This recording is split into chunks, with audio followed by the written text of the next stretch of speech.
Coefficient of restitution is denoted by the symbol E, and it is a measure of how elastic a collision is. कोई collision कितना elastic है, कितना inelastic है, इसका major coefficient of restitution है. और coefficient of restitution को define किया जाता है as the ratio of relative velocity of separation to relative velocity of approach. Coefficient of restitution E is the ratio of relative velocity of separation to the relative velocity of approach.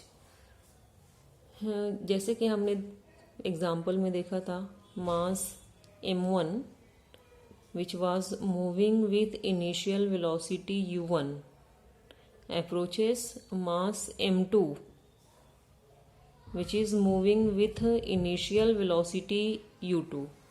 और ये collision हमने head on collision consider किया था, यानी दोनों colliding bodies move कर रहे हैं along the same straight line इस तरीके से कि u1 is greater than u2. Mass m1 approach कर रहे हैं मास m2 को. Now mass m1 will collide with the mass m2. Collision के दौरान जब इंटरैक्शन होगा दोनों का, तो दोनों ही मासेस एक दूसरे के ऊपर फोर्सेस एक्सर्ट करेंगे. उसके बाद दोनों मासेस सेपरेट हो जाएंगे. मास m1 suppose final velocity v1 से मूव करेगा और मास m2 suppose it's final velocity is v2. Mass m1 की वेलोसिटी डिक्रीज हो जाएगी और मास m2 की वेलोसिटी इंक्रीज होगी.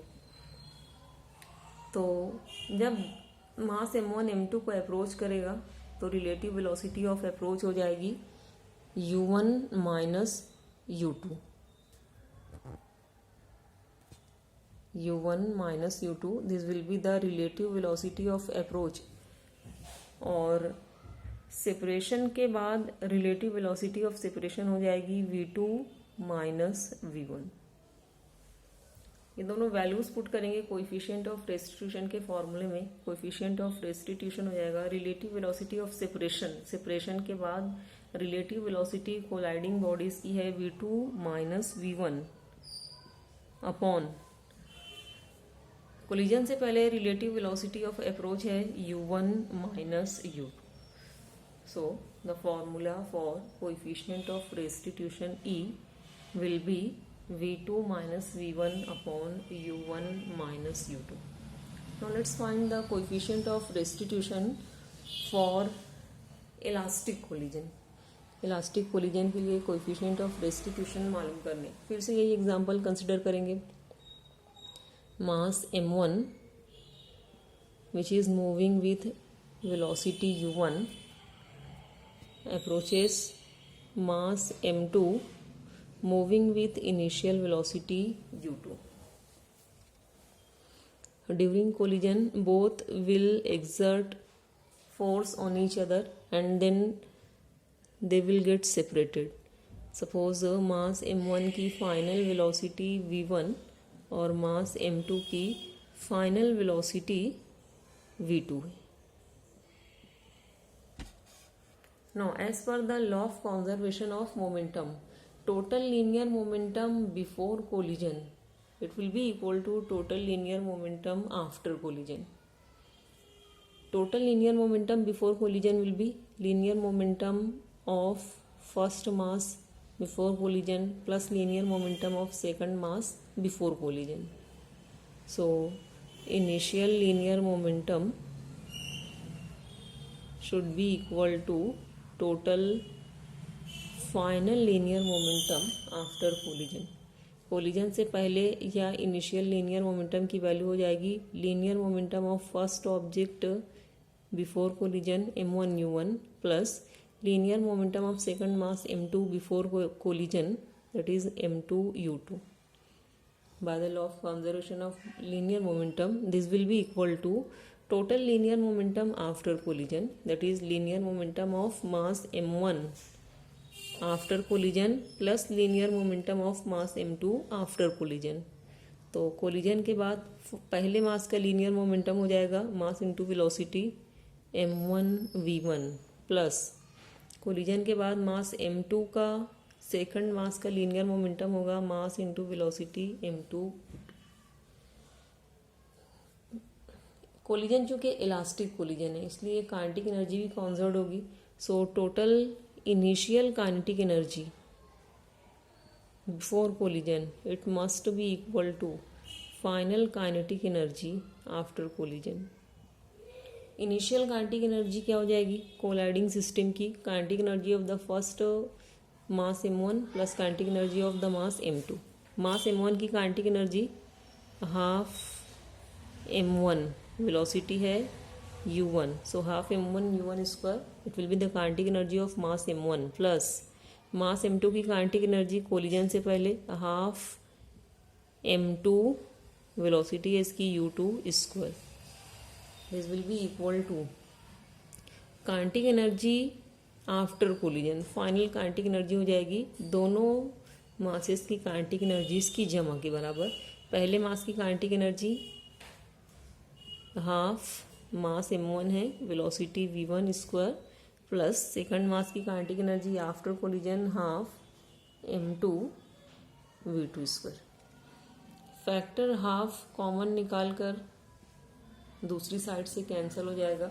सो m1 u1 square plus m2 u2 square will be equal to m1 v1 square plus m2 v2 square. इन दो equations को हम यूज़ करेंगे। तो पहली इक्वेशन से मास m1 को हम कॉमन निकालेंगे m1 इंटू m1 v1 को इस तरफ लेकर आएंगे। इक्वेशन फिर से लिख लेते हैं एक मरतबा m1 u1 minus m1 v1 equal to m2 v2 plus m2 u2 इस तरफ आकर निगेटिव हो जाएगा माइनस m2 u2।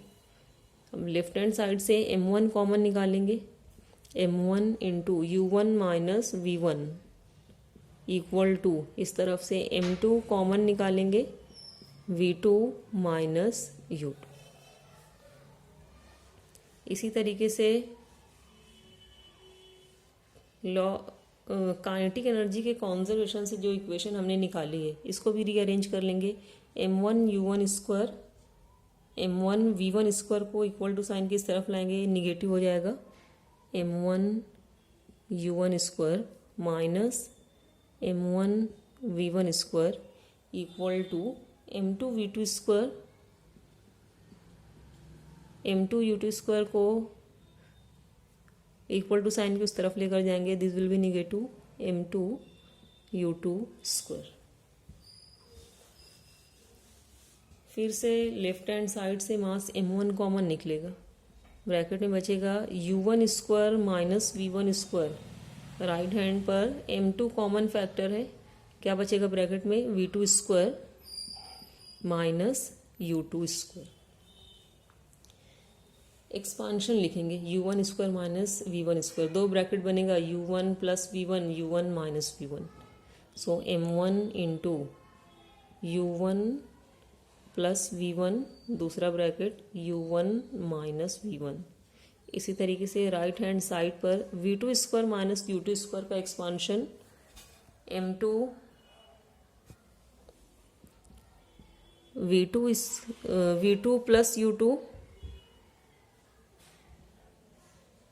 दूसरा ब्रैकेट v2 माइनस u2।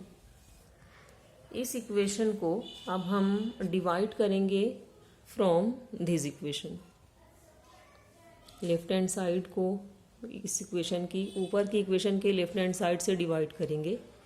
क्या है left hand side of the above equation m1 into u1 minus v1। Right hand side को divide करेंगे ऊपर की इक्वेशन के राइट हैंड साइड से which is m2 v2 minus u2। क्या होगा फैक्टर m1 कैंसिल होगा, u1 माइनस v1 कैंसिल होगा, राइट हैंड साइड पर m2 कैंसिल होगा, v2 माइनस u2 कैंसिल होगा, क्या बचेगा?